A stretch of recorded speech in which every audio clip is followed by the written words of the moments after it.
Hey, y'all. Because we have quorum, do we want to go ahead and get started? Yeah.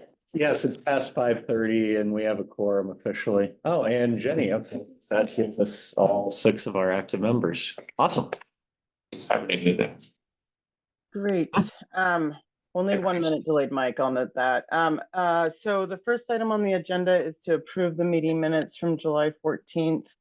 All those in favor say aye, or any comments, I should say, any questions about the notes before we vote on it? I reviewed and I didn't have anything. Anyone else? Nope. Okay. Well then, all those in favor of approving the minutes say aye. Aye. All those nays? Any nays, any abstentions? Who moved and seconded? I'm sorry. Oh, I'm sorry. There wasn't a move or second. Normally it's a privileged motion as long as people go, or not privileged, it's one that is by acclamation, basically. If no one has amendments, then it's presumed that everyone. Well, my Approve sister it. wants to know who moved and seconded. Okay, well then I'll say I move to approve them since okay, sounds good. Okay, and now, The minute system requires a movement. Needs to learn about parliamentary procedure a little bit better then. okay, we'll go to public comment. Any public comment in the room? None. Any from online? Okay, hearing none, we will go to the first agenda item on the MSO campus update.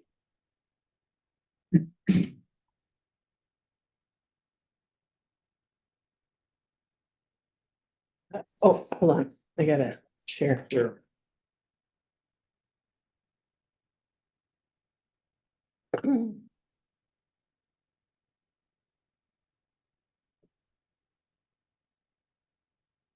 The computer, so for me, it was a great start. All right. Hello, I will present on this first item. So we're just giving a brief update on the MSO campus. I can go ahead and clear that. So we have some images here. Hillary, could you see that or do you guys see yourselves too?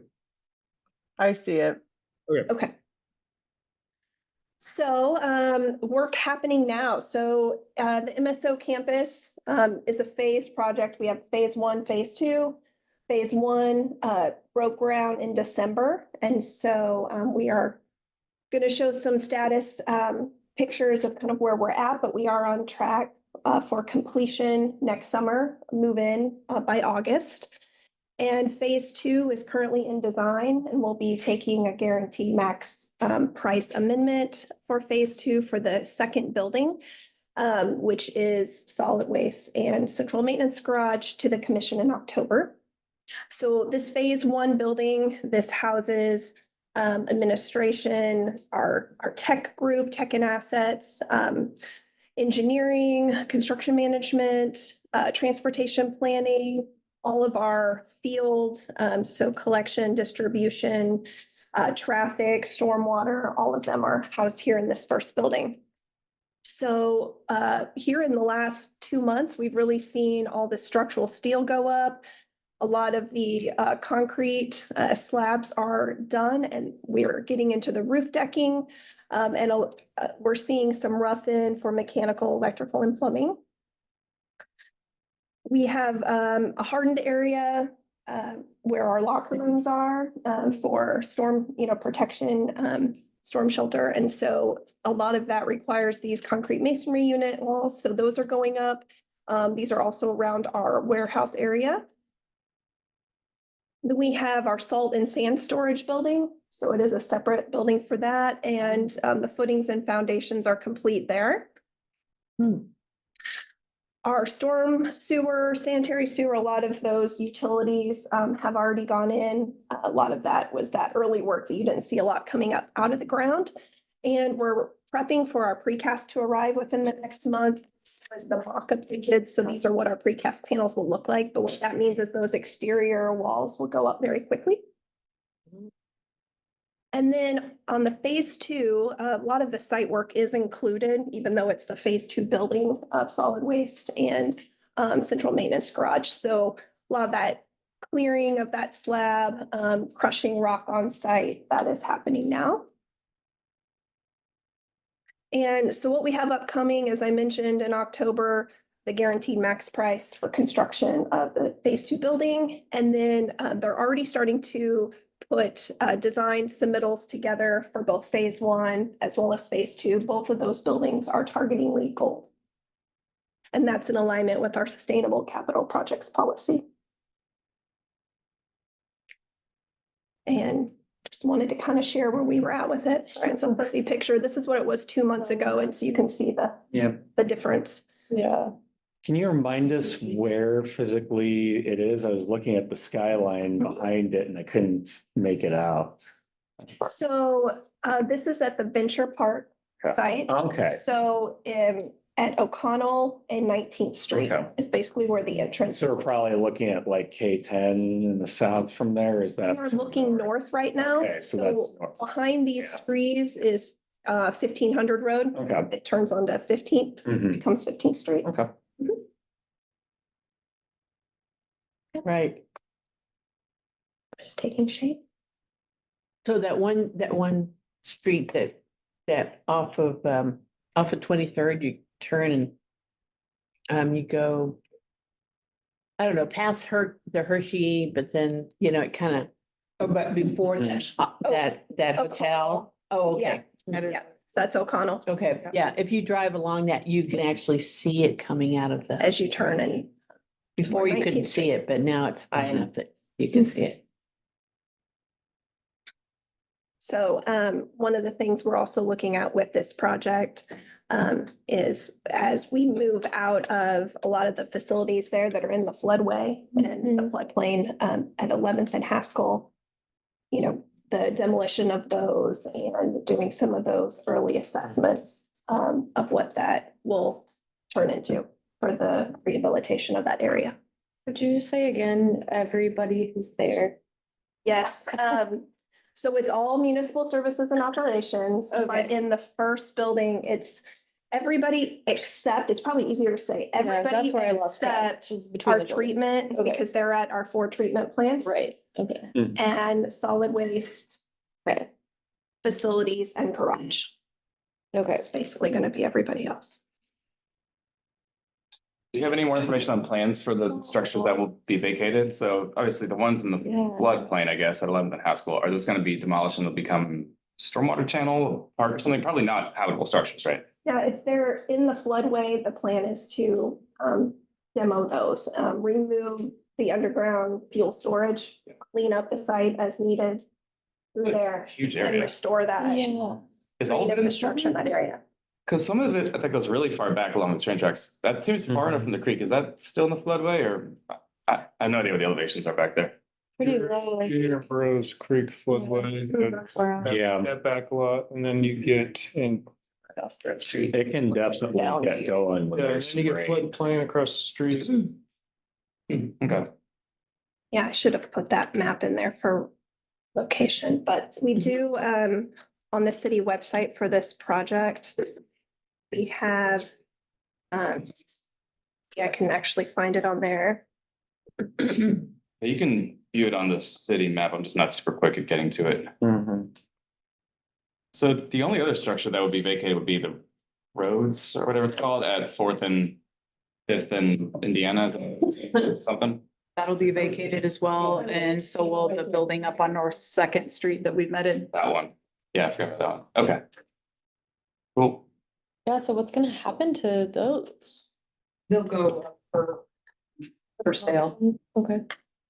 I'm not sure what will happen exactly, but they'll go up for sale.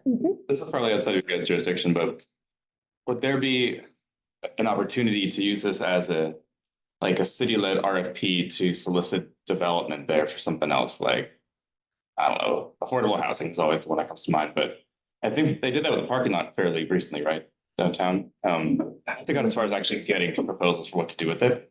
But that, I have a feeling that is not an MSO jurisdiction, right? It's like, here's the property city, you guys do what you want. Well, So I was gonna. I mean, we'll work with them. We always are involved. We can't quite ever escape these things, but we're also starting that North Lawrence Comprehensive Corridor Study later this fall. And obviously the property that we sit in now called Swan, will, at 320 Northeast Industrial Lane would be part of that corridor study. And so whatever visioning comes out of that, whatever planning document comes out of that would probably dictate sort of how or what happens in that area. If anything, of course, then you have to find a willing purchaser and a willing developer. Seems like the Pinckney one is maybe better suited because it's actually like in a neighborhood. Closer to like established borders. Well, The traffic building. yeah. It's kind of cool. So I did pull up the fact sheet. So on the MSO Campus web page, on the city's website, there is a fact sheet, and here it does show everything in red there. Okay, there we go. That's cool. That's what I Is the floodway. So in any of these buildings in the floodway really need to be removed. Because Completely. they are obstructions. Yeah, and you shouldn't build back on them. You Well, can't- you can't you're do not able No to. improvements. And One of the everything, reasons we had to move Yeah. is there's not the ability to expand. any of And these. I bet we've had a lot of damage on them in the past. We had 6 inches plus water in it in the last month and a half. Yeah, that's a lot. That's not good. so You'll notice there are some Mhm. within the, floodplain, and so there's options for those Mhm. buildings. So that'll all be looked at okay. in the coming years. So. Okay. Yeah, it's actually quite a few that are out of the floodway, but I think our new land development code says what you can and can't do in the floodplain. I feel like we even talked about it here. Just Yeah, sweet. Yeah. my memory. So this is central maintenance Yeah, garage, those and are- this is Parks and Rec. Yeah, and Parks and Rec staying in that building. Okay. Or we know. They're keeping this So area. it's really just the one to the west side. That's. And this is maintenance Yeah. garage. Yeah, and this is the tire shop. So those two. Just as a fun aside, as a parent of 2 young boys, that has been the best place to take them on random walks in the afternoon. Like, look, what kind of crazy vehicles show up here. Trash truck, fire truck, garbage, it's all over the place. They love it. Everything. The compost pile. A little more out of the way, but it is fun. And it's over the railroad tracks. Yeah. Real fun. Cool. That's all we have on that.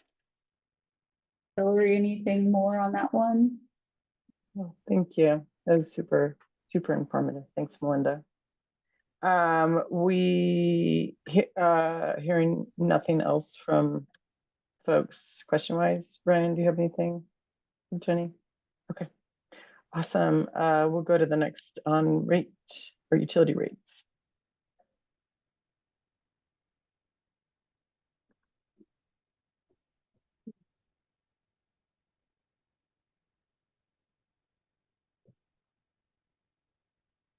You see that, guys? Yep.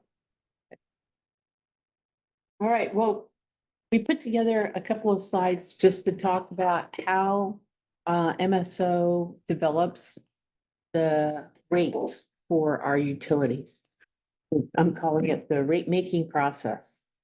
And I'm Kathleen Von Atchen. I'm the fiscal support manager for MSO. And so utility rates, it's a formal process. It's made for water, wastewater, storm, and solid waste utilities. And it sets the prices that we're going to charge to customers.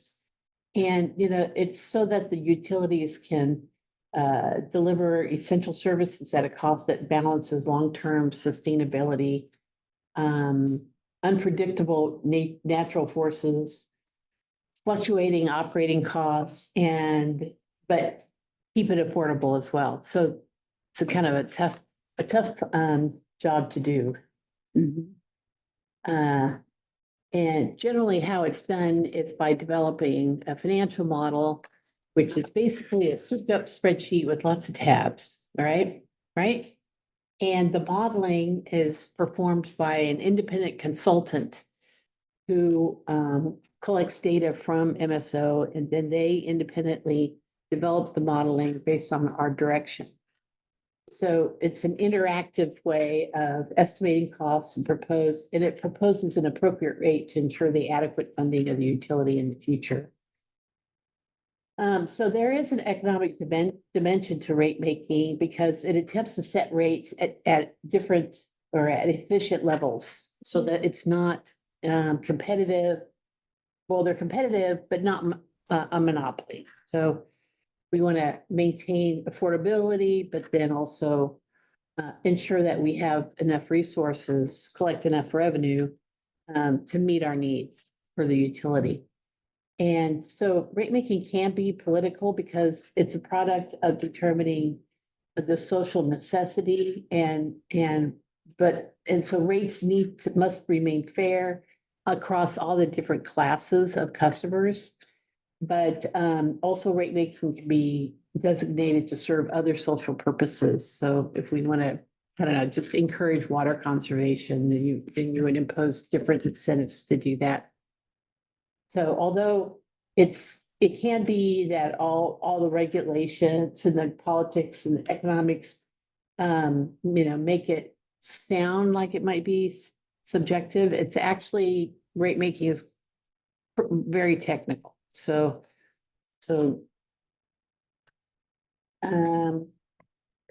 there are 4 functions or goals for rate making.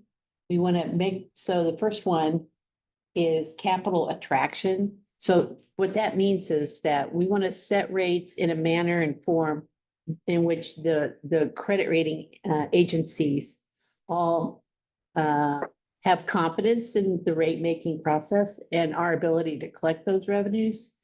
And so that we get favorable credit ratings. So sort of like your FICO score on your own personal finances.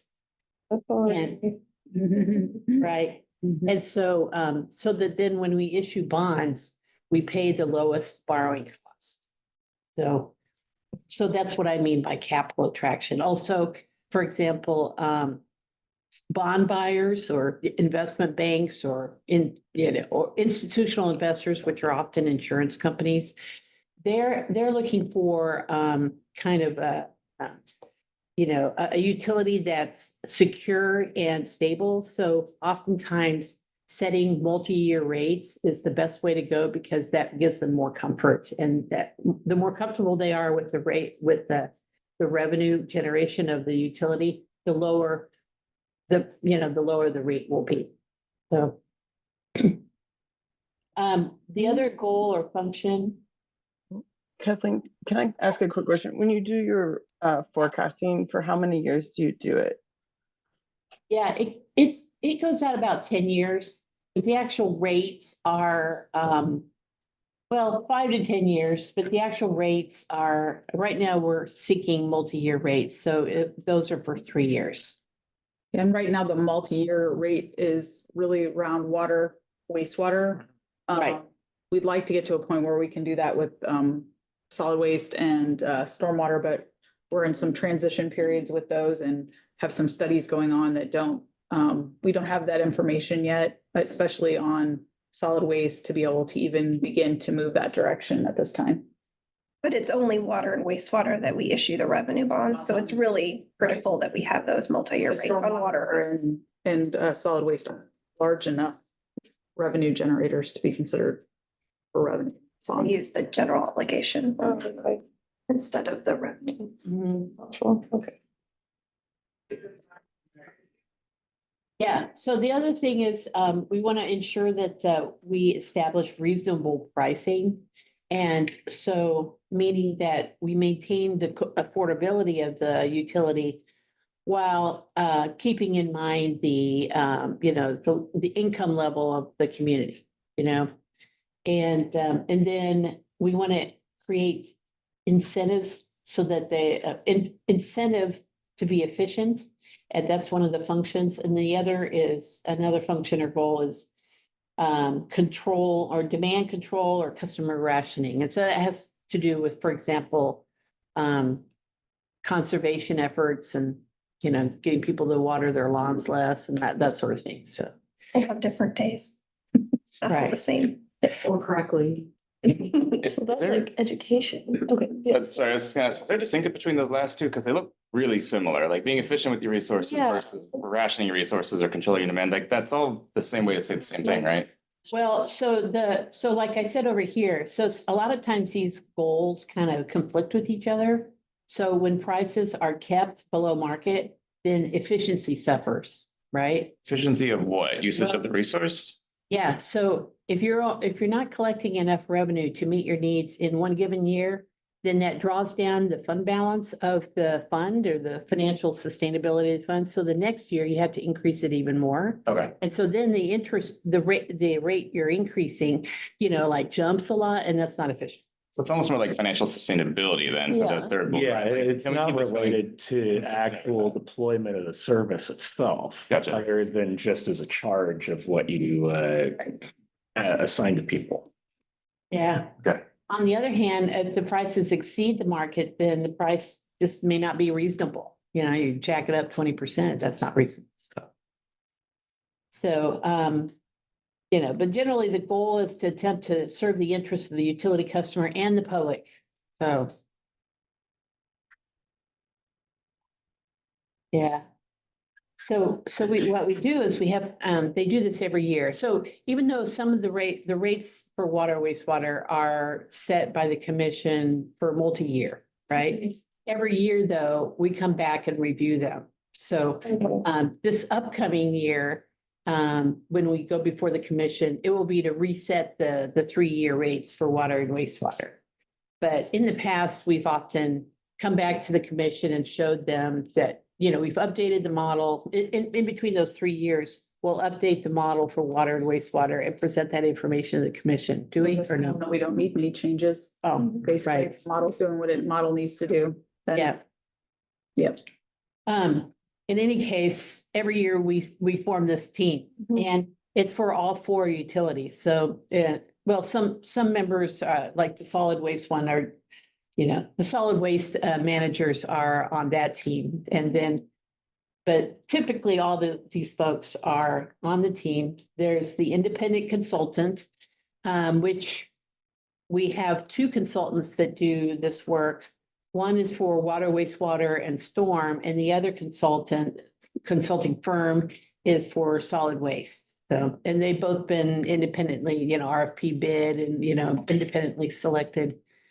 And so, this provides the MSO with some independence because we want to make sure that the ratepayers and the commission, the elected officials feel comfortable with the fact that, not MSO isn't, per se, adjusting things so that to get some certain known outcome, it's actually done by an independent person with the expertise in rate setting. So, and then we have Melissa, the MSO director, the 2 assistant directors, which are right here, and also the deputy director who is not with us right now, Mike Wallace, and the finance director for the city and her utility billing manager are included on the team. And then for solid waste, we have the solid waste general manager and the division managers. And then we utilize myself, and then there's a management analyst that assists with the cash flow projects for all the capital, the CIP. So then so there's a whole slew of steps, but here's just a few of them, just in big picture steps.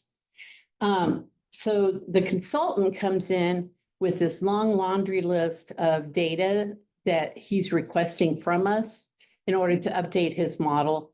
And it includes, for example, all of the financial data, all the actual financial transactions by account for all of the 4 utilities. And we use the final audited, amounts for the prior year to put that in. We also put in the current year budget amount and the subsequent future year budget into the model. We also collect all the the fixed asset, there's a whole list of fixed assets for all of the utilities, which is also included in the model. Then there's this whole slew of data related to water, wastewater, storm, volumetric, quantities. And so Trevor can talk about all that data that gets collected, as well as utility billing data, all the customers by class, by this, by this. So like all that information about the customers, the processes and the actual consumption and processing and treatment data, as well as the financial data. So lots of data. So you might talk a little bit about. Well, think of trends like water use. So we always like, how much water did we sell last year? And what do we anticipate? You can't predict the weather, so you really go off kind of where the trends are taking us and kind of come up with a solid number there. The surcharges is what Catherine was kind of referring to, that deals with our industrial pretreatment program. So there's certain industry, they actually have to pay surcharges because they add somewhat of a burden on the treatment process.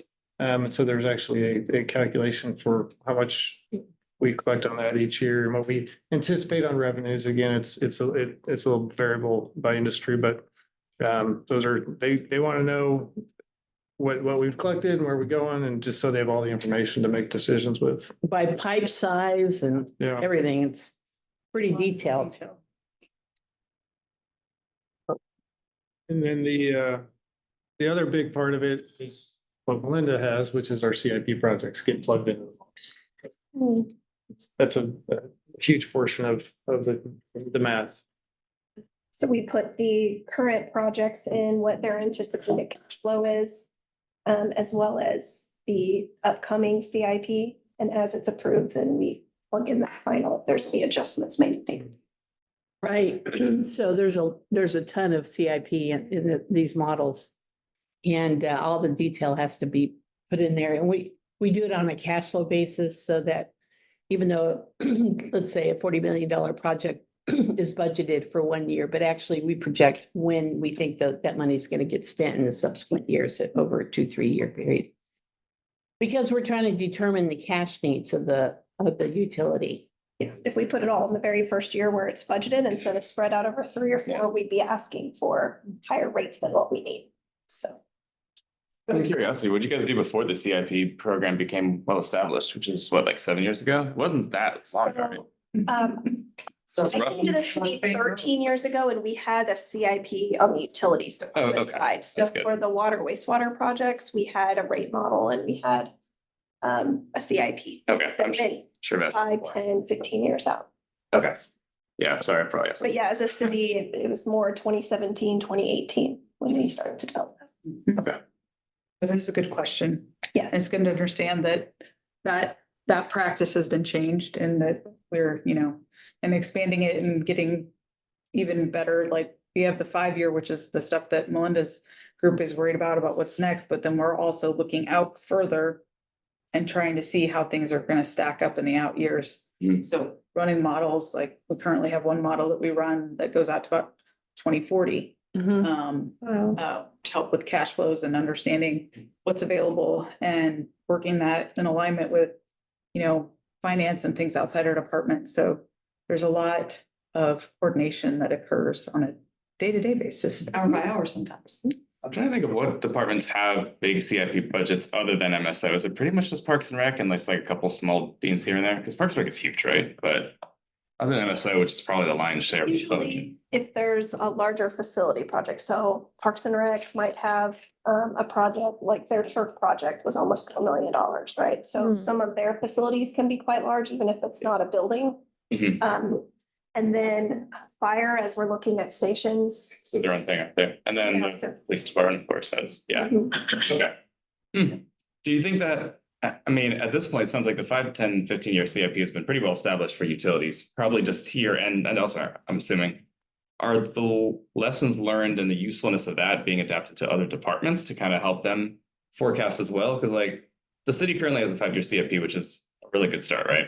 But it seems like sometimes maybe 10-year wouldn't hurt, right? Is there any movement in that direction? kind of the bigger picture? Well, we have a city, CIP committee, and so we're looking at that 5 years, but each department has their list of those that are even further out. Okay, I We see. do have, some sharing of, okay, this worked well for us, as we were. Okay, it's good to know that. But for sure on utilities, that's where we have to head further out because it's just so expensive.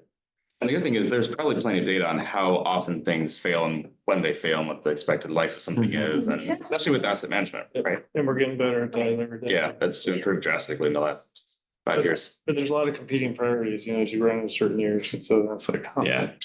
And we have to watch closely regulatory things that are happening, because there can be a lot of things, especially in Trevor's world of operations that at a national level can come down and we need to make sure we're on top of it so we don't get surprised with something that could be tens of millions of dollars. Yeah, the nutrients are a great example, right? Like for years, everybody's been saying it's coming out of the pipelines and it finally did. Now you have to build it. So who knows, maybe PFAS is next, right? Who knows? Probably not in this administration at some point. Still sitting out there. Yeah. It is. It has not gone away. And it's not going to. No. But I'm saying on their end, it has not gone away yet. Yeah. Oh, I'm kind of curious, does the county ever get involved? Because obviously MSO is a Lawrence department, but since Lawrence is like 85% of the county at least. And presumably some of the utility lines extend beyond the city limits, right? Does the county have a say in how things go, or is it because, Lawrence is big enough that's like, yeah, whatever. We coordinate with them on some things like LCDFM, Mhm. so fire med, because they're shared. Right. Budgets on that. And then we've had conversations like when we do a project like the South Lawrence Traffic Way. Yeah. And so there's local contribution from the county, local contribution from the city, and then what does that look like? But recently that had a lot of conversations about maintenance of certain streets. So like the city took back over 31st Street, some parks, like there's some trade-offs of what makes sense as the city grows too. Mhm. Okay. but county residents, are they also city water customers? Generally, no. Yeah, Not directly. I think that's what he's getting. Yeah, generally, no. I'd say most of the coordination is more on the side of our wholesalers. Okay. Like some and stuff. Yeah, it's like as soon as water leaves the city limits, essentially it's covered through a wholesale district instead. Okay, that makes it a lot cleaner. Yeah, because their rates get impacted by our rates. Yeah, that makes sense. How do you guys plan for annexation? So, Oh, annexation. Okay, sorry. in the. Innovation. In the rate modeling, well, as far as if we know that there's gonna be infrastructure needs related to annexation. Yeah, We're always looking out, we looked at 2040, 2050. So we look at those long-term plans and we put that into our CIP. So we have a handful of projects right now that we have tagged this year in their own like category of unfunded. It's unfunded but development driven. So it might be that there's a benefit district, a developer's coming in, has to form a benefit district to create some amount of infrastructure. And some of it is on the city to do, but a lot of it is also on the development community to do some of those extensions. So we look at that primarily for extensions of, roadways, our streets, our sanitary and our water. And as we go west, that's where in our CIP, we've had things like water storage or water pressure zone, west of K10, that's been showing up for a handful of years in the CIP because we knew it was inevitable. It was eventually going to grow. We'd have annexations west of K10. So we needed to be prepared for those. Yeah, so they show unfunded, but we could run scenarios in our model to see how it impacts. rates. Someone could choose to do that at some point. Well, yeah, and the Commission a commission, couple yeah, years they ago. want to fund these, that's a. Yeah, commission a couple years ago decided to put some money into extensions of utilities for the SLT project. So we needed to relocate some utilities anyway with the South Lawrence Traffic Way, but there were a couple areas where they said, it is problematic even for a developer to have to come up with $3 or $4 million just for the water and sewer at this location. And so a decision was made to put a few million in just for. I have So- sorry, No, please, go ahead. Yeah. another question. I met with some folks from Sacramento on a project I was working on for my job. And they had been retrofitting water infrastructure and corridors that were originally zoned commercial, and they rezoned them multifamily. They didn't have the water capacity to, I guess the load for housing. I'm curious with the land development code update, if there's any need for like retrofit of water infrastructure and how that might impact rates too, given the rezoning. So we do look at things like, we've had some projects where it is upsizing water lines. So sometimes we're replacing water line because of age, condition, and sometimes because of capacity. And many times we're looking at it when we're already going to have to replace it for age. Okay, what does it look like is the need for the next 20 years? We don't want to put in something that's the exact same size now if we know in 15 to 20 years it needs to be a size larger. We'll go with a size larger now. So we are already doing that now. Cost differential isn't that much. So those are included as we're looking at our water distribution master plan about capacity concerns. So I'm just going to continue, but feel free to interject with any questions you got. Just so you know, thematically, these pictures are all based on if we didn't maintain our stormwater system. Okay? So there's a lip and Haskell we were talking about. Like, is this real life? Like, that's not an AI generated image. One of our engineers could tell you he flooded a vehicle of his own. Yeah. Going. Free opportunity to demonstrate how the benefit of, our utilities, right? So the consultant collects all this data, and then he works on developing the financial model. I'm constantly talking to him back and forth if he's got any questions about the data we gave him and so forth. When this takes about 2 or 3 months. And then we have a series of meetings with the entire team to reach a consensus on the key growth and inflation factors in the model. Growth in consumption or, what have you, and then inflation factors for various categories of costs. Then once that's completed, the consultant comes back with some great scenarios, and we have a series of meetings to discuss those scenarios and see if they make sense. We're also discussing the financing approach or mix, how much cash versus bonds. So there's, the rate is set so that we collect enough money to operate the facility, but it's also so that we collect enough money to pay for the capital program. And in order to diminish the debt burden, we want to collect enough cash for a portion of the projects that say aren't super long-term, but maybe shorter-term projects.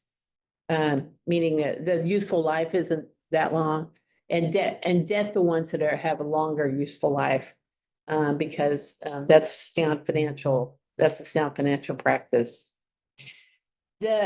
So there's a lot of conversation back and forth. We have a couple meetings on those, and then everyone comes to an agreement on finalizing the recommendations, and then that's presented to the commission. And of course, there's maybe the two of you would like to add any comments about those steps. No? Well, it's very sequential, like it starts with we can't even jump to the rate model stuff till we have the operating budget done, which takes several months itself. And then CIP overlaps that. So there's a lot of sub teams, because operational budgets, we're meeting with every manager of every department. Right. Sitting down, and we're looking at their expenses spending. We're also looking at, on those 3-year models, make sure those budgets, there's constraints already with what we already have in the established rate models. So there's that process is, but a big lift. And then CIP goes concurrently. It probably goes a little longer than operational budgets, and then the consultant wants. And so then once we have all that, we're ready to give that to them, because it's difficult to get rates done much earlier in the year because so much of that information is needed in that rate model. Too many You things need to changing. audited numbers and things of that nature, so that we're, forecasting and making judgments off those actuals as opposed to estimates. And we'll start with the estimates and start working that way, but then we'll update it again to get the actuals in. The other thing is, I don't know, do you have this? But we also started adding in a rate sensitivity analysis 2 years ago, where we're looking at affordability through a sensitivity test and seeing how it impacts our variety of customers so in different socioeconomic status, because there's a such thing as rate fatigue. I think we all feel fatigue from certain things. Well, rate fatigue is another one that you can feel. And so we're sensitive to that, and we're trying to make sure that with what we're doing with rates, that we're not outpricing people to the extent practical. And that a lot of that goes back to past management. I mean, even 25 years ago, where we weren't doing enough investment at that time. So you get to this time and you see what we're doing, we're tearing a lot of stuff up in town. And our goal in the future is it to be more consistent and more constant and less, like she was talking about spikes. You can have spikes in rates, but you can also have spikes in construction activity. And so we're trying to really apply those asset management practices. And at the same time, hopefully that should hold cost down as much as practicable going into the future. I mean, it still costs money, no different than maintaining your home or, whatever, cost or cars or whatever, but we are trying to do what we can to keep the rates as stable and also take care of our assets, as we've talked about before, as well as we can, given the support that we have currently from our governing body and city manager. So. Yeah, so like the audit doesn't really complete until April or May, so we don't have final audited numbers till that point.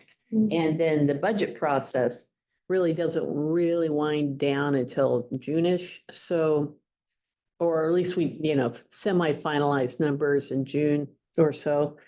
So, Same with CIP, it's June. So usually Yeah. that's when the rate consultant kicks off this. right. So it's hard to get this done in time for the September 16th budget adoption meeting that we have scheduled, but we'll see.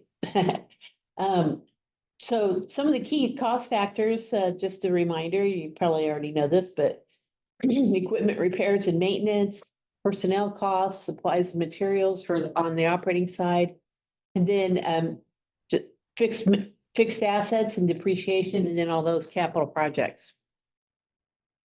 And so some of the metrics we use to determine whether what we're recommending year over year makes sense. We look at days cash, which O&M, which is operations and maintenance, just days cash for O&M only. But then we also look at, on the capital financing side, days cash O&M plus debt service, which we are right now has a minimum target of 220 days of the cash. But the target, the true target is 250 days of cash. And that's pretty consistent across public utilities across the country. Then we also look at what they call the debt service coverage ratio, which is taking the net operating income of the utility and divided by the total debt service. And the minimum, we want to keep that at 1.25, which is basically 125% of net operating income. But the target, which is common and recommended by credit rating agencies, is 1.7. So, so if we're, if the model spits out rates that generate more revenue than we need, then that target would be around 2.0 or 2.2, right? And then we realize, oh no, the rates are too high, we need to drop them down. Or maybe our days cash is is 300 days. And we realized, oh, we've got too much cash in there, and we can use some of that cash to pay some of the capital costs that we have instead of financing so much. And so there's a balance that takes place when we look at these ratios. And so just wanted to give you a little idea of how the rates have been in the past. And of course, we don't know we're not finished with this process, so I can't put 26 through 28 in there yet. But this is a little historic view. For water, wastewater, since it's a combined utility, they have the same rate increases. This is the average amongst all the classes. And it's an increase over the prior year. And so it was 8.25% in 23. It went up to 2.2 or 10.25% in 24, and then it was at 11% last year. Or this year, actually. Yeah, this year. I forget what year I'm in. We're working in another year. And then for storm, it's 7.5% for both years. And then solid waste, it was 6.5% just for residential, 6.5% in 24. And then it dropped to 4% in 25.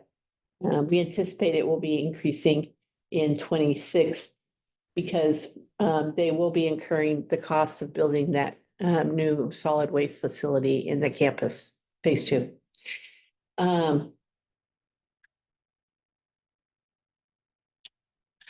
And then, all right, so the next steps are we're finalizing the rate model, finalized rate model submitted for staff review. We're expecting to get the finalized rate model from the consultants this week. That's what that means. Okay.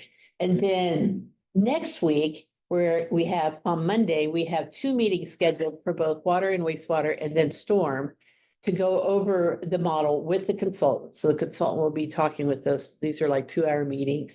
And then we're hoping to potentially get these rate models or the rates approved by commission by the September 16th budget meeting, budget adoption meeting. I don't know if we're going to make it, but we're going to try. Probably won't make it for storm. Yeah, stormwater Yeah. has a lot of ordinance changes because of the ERU work we've been doing. So the work the consultant is doing is modernizing. And the goal is to show that to you guys for feedback before we take it. So you may see it in September, maybe. Right. We're close. We're getting closer. It's just a lot of work. I hope so. You hope so. But some of the larger ordinance updates is gonna just be a longer review time. A meeting before that date in September? The day before. Oh, yeah, the day before. We're always like right there. Okay. Oh, yeah, it is the day before. Funny how it works that way. I'm talking about storm. Oh, storm. Yeah, I'm not talking about water wastewater. Oh. Always, I'm talking about storm, which is Storm what we were targeting. and that's the one where we're making changes in how we assess rates on properties. So I think that's the one we want to be able to come and explain it to you, get feedback, understand what questions or concerns you have, and make sure that we're able to address those when we go to the governing body. So we need that from you guys. So. Okay, good. I like hearing that. Sometimes I feel like I'm just learning and learning and learning, and I'm not really like clear on what I'm giving you Yeah. back sometimes. So, but Well, Trevor can probably explain ERUs and what's the change. Right? Well, the modern, yeah, well. Just in general. Yeah, in general, I mean, it's your equivalent residential units, how you build a stormwater. Yeah. Traditionally, our code is old, it's been built off of rooftops. Your stormwater is impervious area, so it's modernized and go to industry standard where you build off an impervious area. So what that means is your ERU measurement is different. Like 1.0 ERU is now different because you're looking at rooftops, driveways, patios, anything impervious on there. So the ERU size is going up from where it currently is. And then And before it was based on the square footage of the facility. rooftops, Oh, Yeah. of the square footage of the building there, correct. rather than, And I'm speaking residential because when you look at multifamily, it's totally different. Okay. The methodology for all the multifamilies is totally getting modernized up. Most people Yes. do their code. So they had to do this complete inventory of all the properties in the city, put it into GIS. Yes, departments. And it's for- Tons and tons of redrawing of, you know, some of it we were able to use some AI, that should make Mike happy with that. But then we had to do QA, QC on all of it, and then different things come up with like property ownership, and that was one we were dealing with the other day where, you know, an outlot may be the receiving address that's vacant, but the actual structure sitting on a different lot. So just stuff that, you know, you're dealing with county land records where they hit our GIS system. So it's been a good project. We've learned a lot. We've cleaned a lot of things up too, I think, through all of this, but massive intensive work for the last 2 years. So I'm hoping to have the new ordinance like fairly well ready for you guys to look at. September, is that what we're saying? Okay. Yeah. And Oh, sorry. Just in a nutshell, then, it used to be based on square footage of rooftops, and now it's based on general impervious surface area. So privately held impervious area in our jurisdiction should be getting built ERUs, and so that's the intent. Okay, So. that makes sense. It's So, but. it's more fair. But how it impacts most residential units is they want to see like, you know, a lot of them are staying in the same classification, 1.0. They're one ERU now, some of them are gonna still be one ERU, some might be a little smaller, some might be a little bigger, because. Yeah, it's hard to see how that would change. So it depends how big is your driveway and how, Yeah. you know, Mhm. how big's your patio out back, stuff like that. Yeah, that's what I was thinking about my house. Yeah. Yeah, so it's, Yeah, it's not like you're gonna pave your entire backyard and Well, really. somebody else did though. Yeah, Hillary's house too. good for them. Yeah.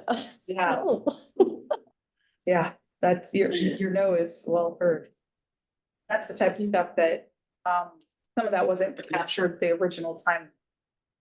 yeah, that's a lot of work on the front end, the back end work. So our vision is there's a tool we have available. So you click on your lot and you can see exactly Yeah, and we'll want to show that to you. Yeah, I What- wanna see that. what the polygon is measuring for you to get that bill. And then I have like 4 different roof types also, so I'm sure that was fun for someone to at some point. Trying to figure that out. They if the roof types are pretty easy, as long as Oh, yeah. it's the trees. And it's all impervious unless you got a green roof, right? Or only. It's trying to be green. And I hope you don't have a hole in your roof, because then you got a bigger problem. Stuff, you know you're doing well. This is probably jumping the gun, but you mentioned that residential is different from commercial. Is it not based on impervious surface? Commercial, there's actually probably less changes, because that Okay. does get built already kind of on the impervious. Where I'd say the biggest difference is gonna be on the multifamily, and think of large gated apartment type complexes. And just to make sure all those, basically all the impervious is actually captured and built correctly. So we used to have minimum ERUs in that, and so calculation and codes is a little definitely different than how the consultant is recommending we do it. But, you know, we're gonna present that in more detail. I didn't mean to put you on the spot. I was just gonna explain in general what it is. That's the difference. Yep. It's, yeah. Kathleen, I have a question. Could you go back a slide? Can you explain to us how the consultant thinks about affordability? Because obviously these rates are increasing faster than most people's incomes are probably going up. Right. Okay, so I guess, Melissa, I'll take that. He does an affordability report and he presents it to the commission as part of the. Yeah, So- we share that, Yeah. but the way that they think about it, they're looking at our different income brackets in town based on Medium household income. medium household income, basically federal records from census Poverty. information Uh-huh. and American Fact Finder and all that. And then looking at sort of those folks who would be most impacted and what that accounts for as a percentage of their overall monthly or annual income. So that's how they're looking at it. It's not It's not based on percentage. Or, It's not based on CI or it's based on actual incomes and looking at the ability to handle investment of percent. Again, on these types of bills, unfortunately, what I would say with water and wastewater, I've been in the last 10 years anyway, that rates haven't been tracking the double digits. We're hoping to bring something less than that this time, hopefully a couple points less maybe, or 1.5 less, something like that. So we're hoping to bring ours back under double digits. That's the end game. That's where we're trying to go. But again, we're trying to balance that with all the things Kathleen just talked about, all the things that you've heard out of Trevor and Melinda over the last couple of months, and come to something that doesn't leave us vulnerable because we've not made the right investments at the right time, or just not made an investment at all, which was some of what was happening here in the past. And so that's the challenge. We want to keep our funds sustainable so we get good, ratings on our debt and lower rates. And we also don't want to overburden our residents who have the least ability to handle any changes in their monthly costs or annual costs for utilities. So, but we have to look at that because again, you can get to a point where you have so much percent of your bill payers not paying that that then becomes a burden on the utility because then it starts having to be shoved back on those who do. So again, complicated, right? Lots of things in the air and you're trying to balance them all out. and I haven't been here, but my guess is that some of these rate increases are caused because there was a backlog of capital that needed to happen. Right. Deferred maintenance and the large regulatory driven treatment plant projects. Which now, hopefully we're working through that. So now the needs and the rate increases won't be so great. What does this translate to in actual raw dollars for an average person? Because I mean, I can look at like a 30% increase for a water bill and say, if that's $1 going to $1.30, that's not a big deal. If it's instead like $20 and that now means it's $26 and that's every month, Well, I have it starts to add up. 2-bedroom master and been consistent, my water storm, it's been consistently $100 a month, regardless of what year it is. Just take $100. If it increased 11%, then it's $100.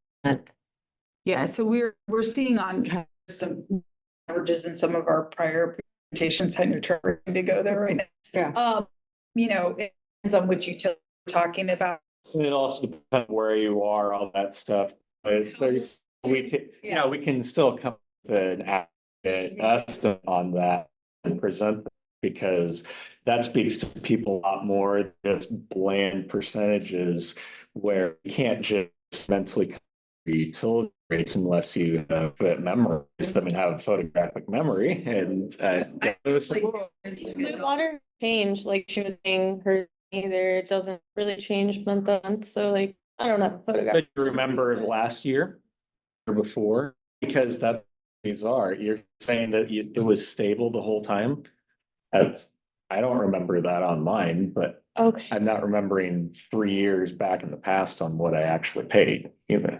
I'll just give you a baseline that. Yeah, I'm fine. Like normal. Well, I know in stormwater, How. stormwater is a lower rate, right? So it's like, Absolutely. so That's a percentage. stormwater, like the presentation said, the average increase was like, it was like 56 cents or something. Yeah, and it all gets rolled into one single bill that you pay for everything. Which then also further conflates people's ability to parse it. So- I put this here so we can give you a little context because we anticipate that the rates we'll be recommending next month will be lower than that. So. I appreciate this. From an So- increase perspective. Yeah. Again, balancing like, well, a couple dollars doesn't hurt me with $1 kills me. And that's what we're on. Yeah, the marginal value of $1 for someone who is in poverty is a lot higher than Right. someone who So just say trying to be makes $100,000. Just of that and yet provide, safe, drinking water, storm sewer capacities that don't leave you having to deal with this kind of stuff on a day-to-day basis or, whenever the rainy season is. So, yeah, it's complicated, but it's important work. I have a question. Do you guys have well, I have two questions. You guys have a utility assistance fund for low-income households? There is something, but it typically, I believe the one that we currently have is related to seniors. And that's the one that there's stuff that the states always seem to have with seniors. But for the folks that are truly low income, they're often having to go to nonprofits and seek that kind of assistance. There are some, I would say, caveats in our bond documents about what we can and can't do in certain spaces. And it's not just to go after people who are in poverty, but rather just the fact that we're guaranteeing to them that we're going to pay them back. So we kind of can't just say, oh, well, this person has to pay $5 a month. So that makes it a At the rates at that. Yeah.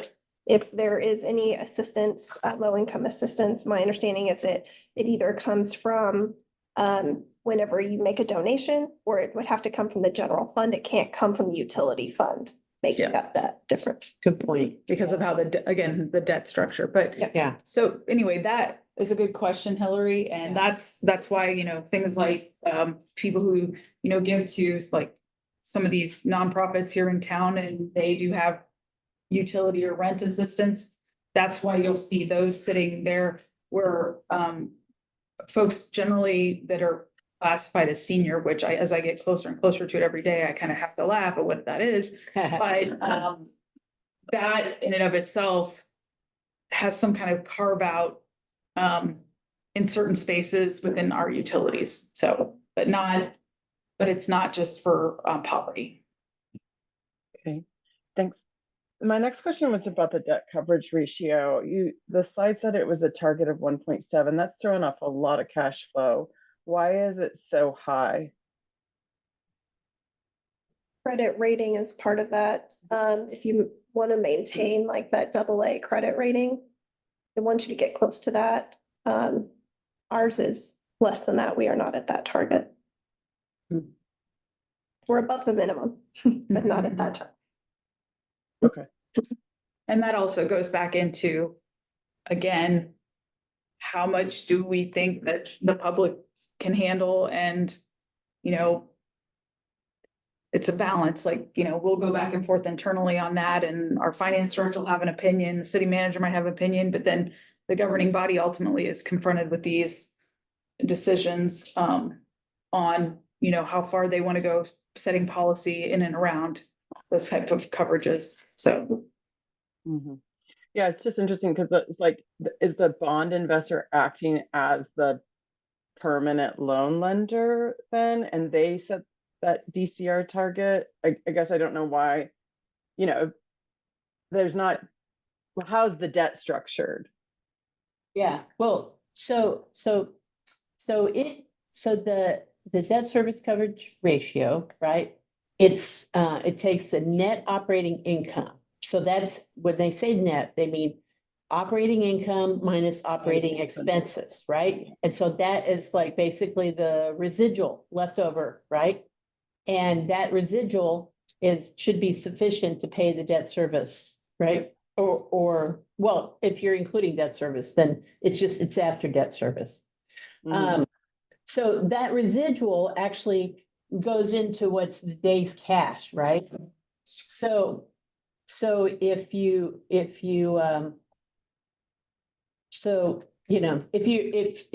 it at 1.7 and you also keep your day's cash at your target by adjusting the rates accordingly, then it's a constant figure going forward, right? Because it's if you never spend that extra cash, then you don't have to regenerate it. It's just there.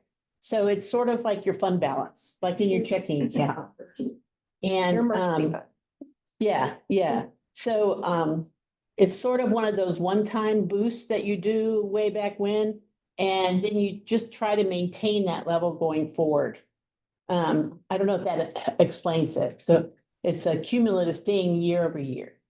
Now, now how the debt service works. Yeah, go ahead. Mhm.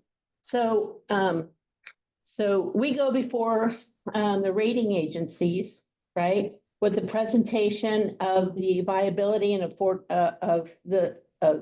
sustainability of the fund. And we present that information to the credit rating analysts. And they review all basically the same information, that the rate analyst does, to tell you the truth. And then they determine the affordability and then assign us a rating, right? And right now we have AA, right? So, and AA is pretty common for a utility our size. We'd have to probably be a bigger utility and have a lot more cash in hand to be a AAA. But the differential in the interest rate isn't that great between AA and AAA, all right? So it's not really worth going for, but AA is great, okay? And so once we do that credit rating presentation and we get the credit report, our financial advisors, which are another set of consultants that report to the city finance department, they develop the bond documents, which is called an official statement. It's about a 200-300 page document that is then released to all potential investors. And those investors look it over for about a month or 2 weeks or so. And then there's a pricing day. I don't know if I'm answering your question, but then there's a pricing day where they come back and they submit their bid. So this is a competitive bidding process. And so as the investors come in, they're usually large institutional investors. That's what they're called, but they typically are insurance companies or big mutual funds or big banks. And they come in and they bid, they say, yeah, we'll take 10% of the lot. Let's say you're issuing 30 million. We'll take 10 million and then we'll at this price and so forth. And so in the course of the day, our financial advisor selects who's got the lowest price for what have you, because some of these bonds are shorter term, some are 5 years, some are 10, some are 20. So they're buying different things. And then at the end, they come up with the total amount of bond proceeds that we collect from those investors. So that money comes into our bank and then we use it to spend on capital projects. In exchange, we then turn around the city and agree to make the debt service payments, which are made twice a year. One payment is just interest, and then the second payment is interest plus principal. And we agreed to do that for 20 years on that series of bonds. And so that's how that works. I don't know. Did I answer your question? Yeah, it's interesting because it sounds like tax credit investing too, like selling tax credits in a similar way. Yeah, that's super helpful. Thanks. Interesting that there's only 2 debt payments made a year too, which is fascinating. I didn't know that. Right. Yeah, they're done semi-annually. Yeah. And so when we make those payments, then they turn around and give the coupon payment to investors. Mhm. Yeah. Thank you.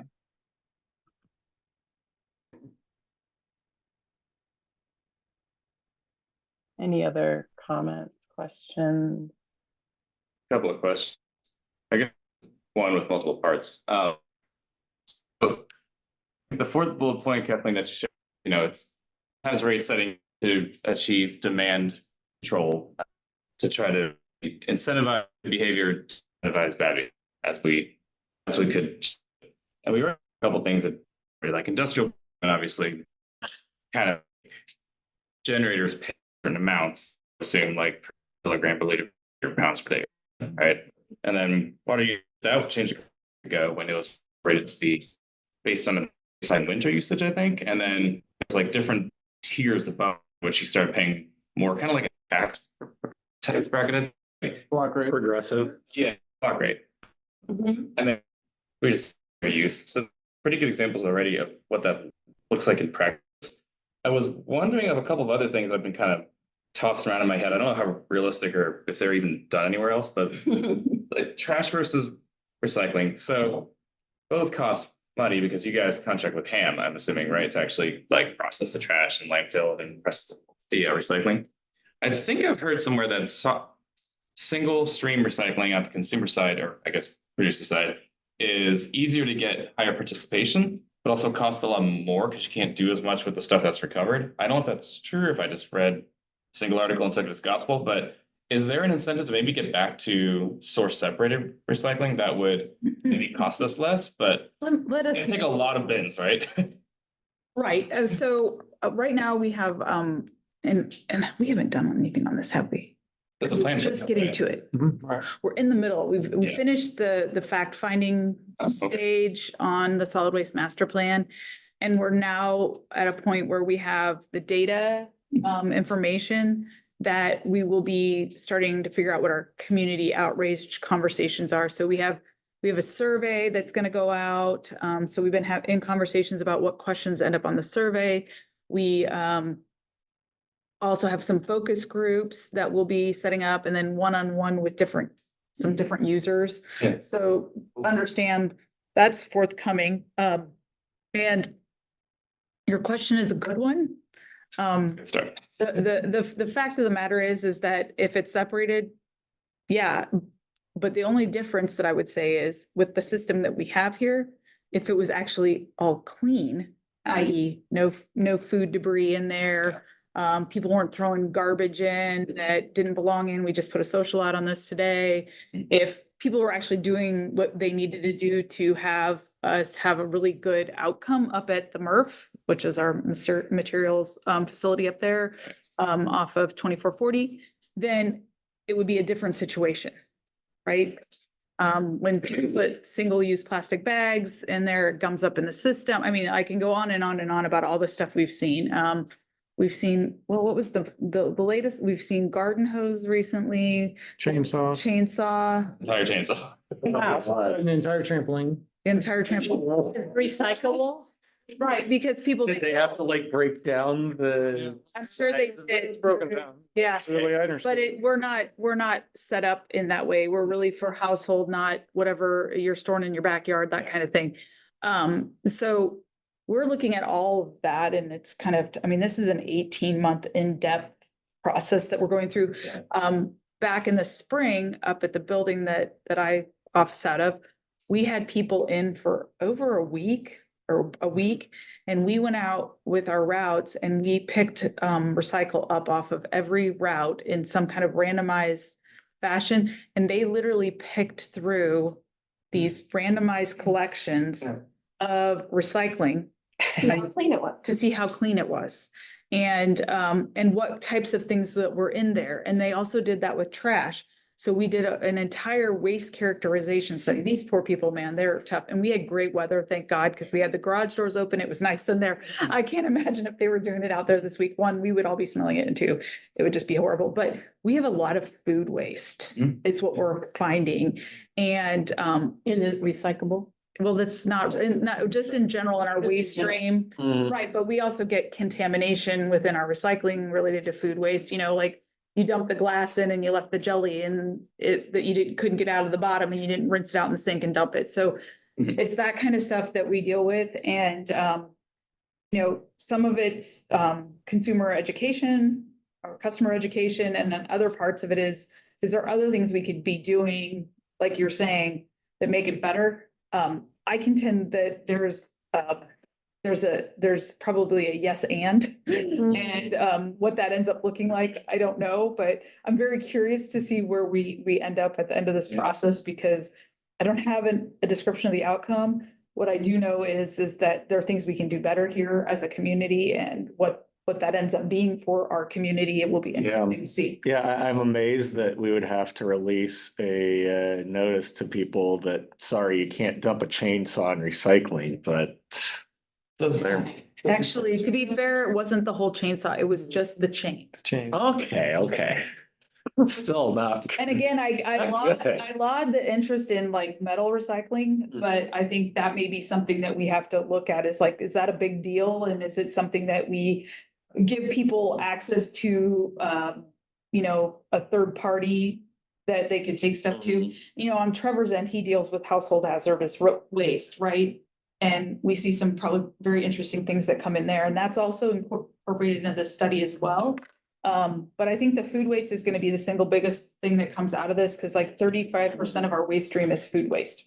Ham probably appreciates that, given that they're making biogas out of it. But in most places, it does take up a lot of space and you could be doing something better with it. We're just kind of unique here because of Ham's biogas facility. Like, that's not a normal thing at all, so. Well, but they're not separate. I mean, it's all ending up in the landfill, right? Mhm. So the question is, if it doesn't end up in the landfill, what other productive uses could we be doing with it? Which we feel there are other productive uses. Yeah, Like. yeah, there are a lot of places that We're do already- composting. We're already permitted for doing. Isn't there a Food big waste. like new pilot for a new like pickup for compost starting this week? Where did I? I know there's a new compost facility, but I'm getting. Where's this at? Not that we're aware of. We're looking at compost. Then I might be, Master plan. I thought there was like a new company that There was may be rolling somebody out. coming a in. pilot. I know I'm This week. seeing interesting things like, Let me see in if I can my, find it. in my Facebook or, other feeds about different ways of doing home composting, but at the end of the day, what can we do? We struggle, even with what I would consider compost from our wastewater facility. Mhm. Because you end up with some heavy metals or different things in it. And so we have regulatory issues that come up with that from time to time. So again, interesting stuff. But we're going to be looking at that whole spectrum of our waste stream and trying to figure out what we can do. And again, that really long-term look of like, what does this look like if we do these things?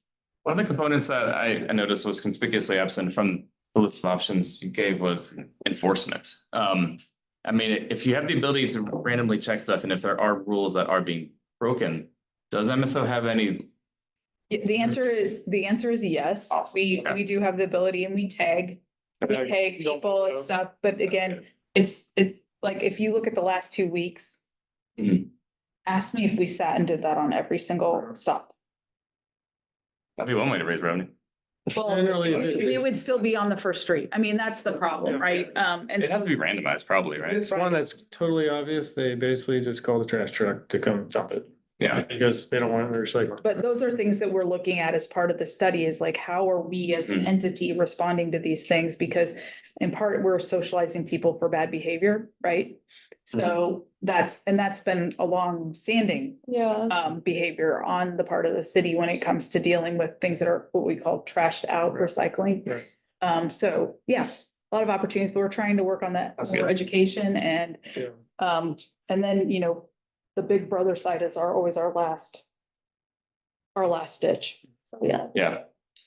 To do that. Well, then with single stream, you really have to look at the history of when the city decided to go single stream, because we entered into a very robust contract with Ham to actually build the facility for the city. And so Yeah, it'd be hard to switch out of that. Probably. It's a complex contract that is designed for the services that our communities desired. The other part is just how we handle the different classes of users. So when you talk about commercial or even look at downtown, Yeah. that gets really complicated really, really fast because of how we provide those services. yeah, at that point, you start dealing with community issues and how do you equitably share the cost of a big dumpster that 6 businesses use and you never know who is actually contributing what amount. And if they don't close the lid, they ruin a lot of product. And so those are the types of things that, we're going through, like where we do have some of those types of like cardboard collections and people don't shut the lid back down and then Ham gets mad because we're bringing in Wet wet material. Wet pulp. material, yeah. But then they then have to dry in order to get it to an end user. So anyway, all kinds of fun.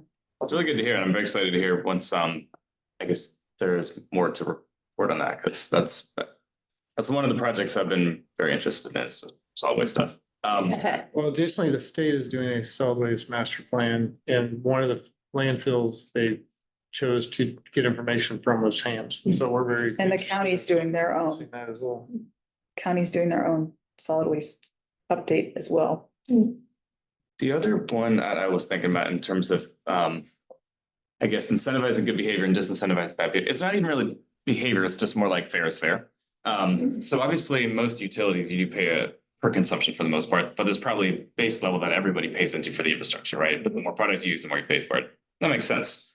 in a way, certain people use disproportionately more infrastructure even than others do. So this is like a strong tense thing, right? So certain properties are really far apart from each other, and others are really close to each other.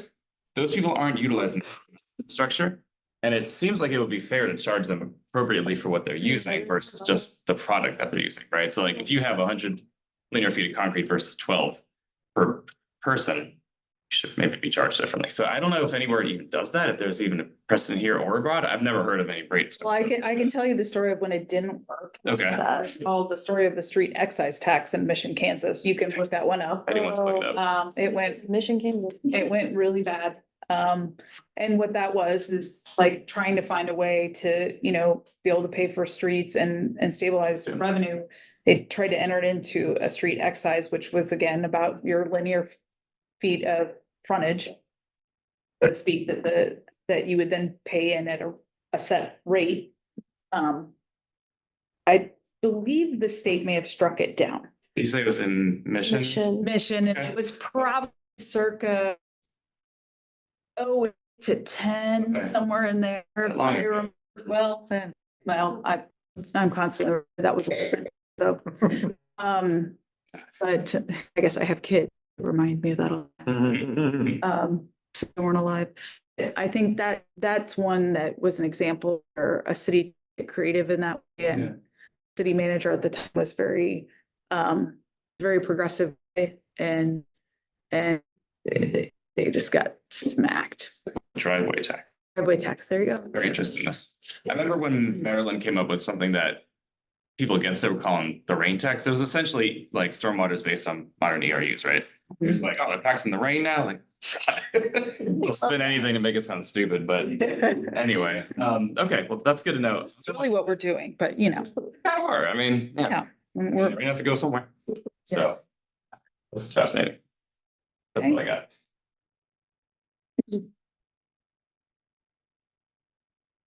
Great. Okay, thanks. I did have one question, Melissa. Has the Yeah. city ever, to piggyback on this, has the city ever considered doing food composting or no? The answer is yes, but right now we don't have the space to do it.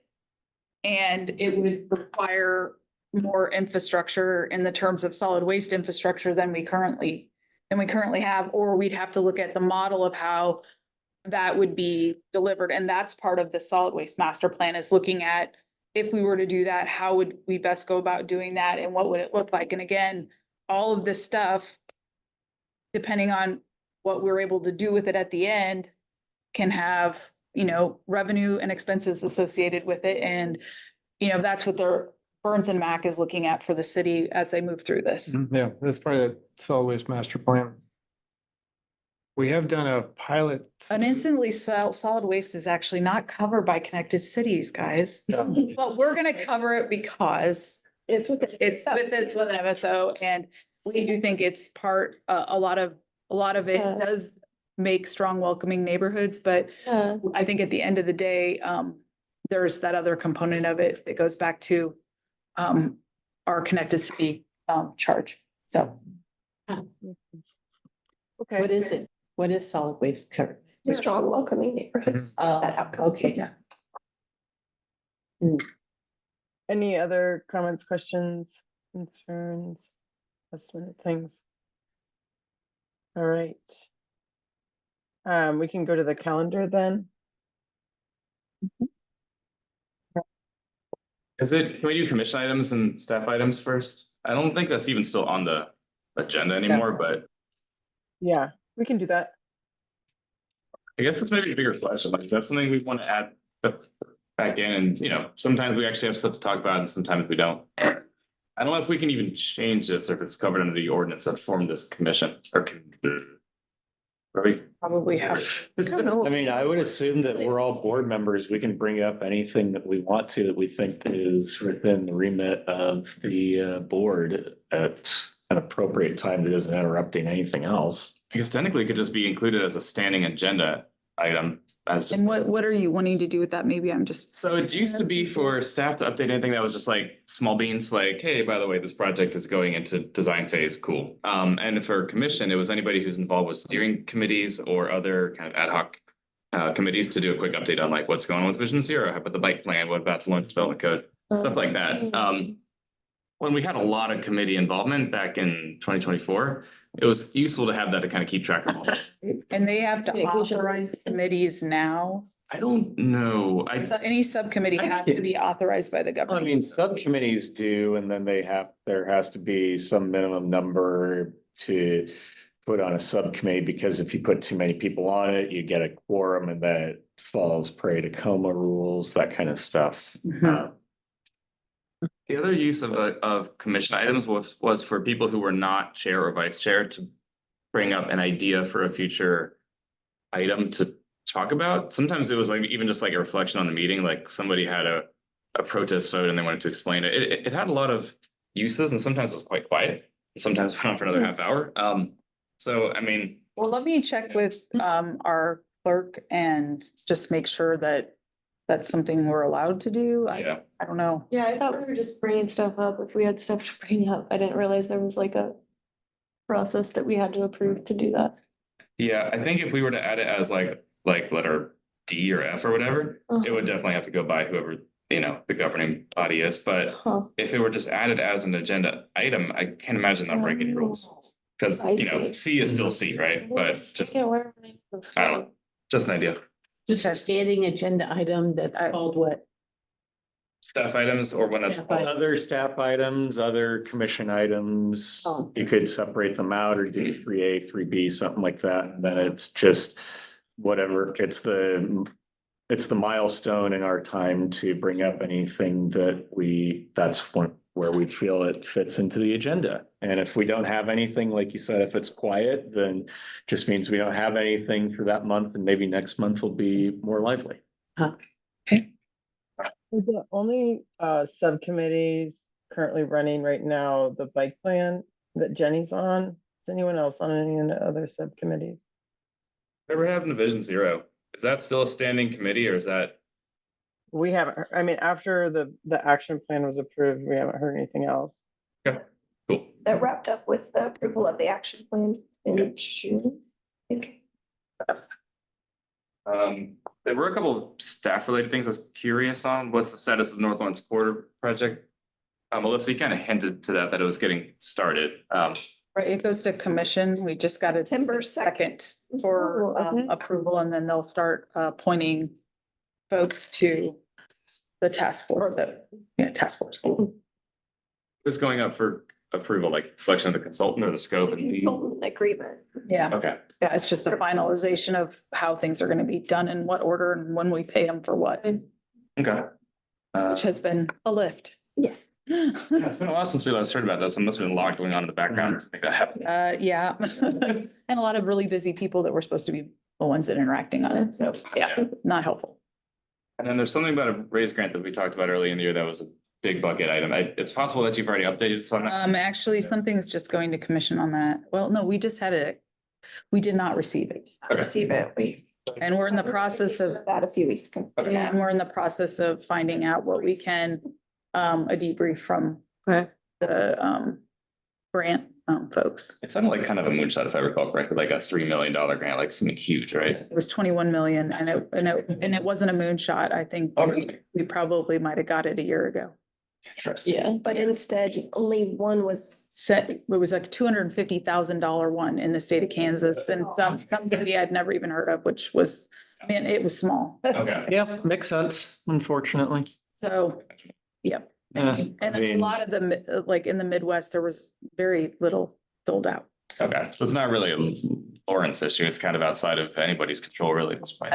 yeah, yep. Which I But feel- we're gonna do a debrief, see what we can learn, and if there's a possibility in the future to go back after something like that, Yeah, we'd like to. okay, cool. That's all I had for questions of updates. Any other agenda item? Or for the future? for the meetings? calendar. Oh, for the One calendar. thing we might also be bringing on September 15th is the non-motorized prioritization policy. We did some Yes. updates to that and we can look at the 5-year plan.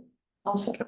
And So we probably- Is that like, that's a tentative? Right, we probably would not be able to do KPIs if we have the non-motorized prioritization Mm. policy 5-year Ed and ERU. Yeah, that was the full agenda. We'll bring two things. Then the parking, residential parking permit, policy parking permit, policy is going right now. Is there any way we could hear that in September? I don't think we have anything to do with that, do we? I think it falls under. Brad's there. Yeah, it's Brad's, but I think it's our, Brad Harrell's the director of parking and something else. So what is that? unless they would consider it as something other than connected cities. I don't know what. Yeah, we can find out. It's all the voices of us. The parking was under Yeah. transit, it was part of connected city, but I'm not sure. Yeah, I don't know. Yeah. I think it's separate, but we'll see. We'll check into it, Hillary, because I'm not sure. Okay, thank you. Anything else? Nope, not for me. Okay, all right. Then I think we can motion to adjourn. My first motion. Any objection? We're done. Good. Yay. Thank you guys for being online. Mhm.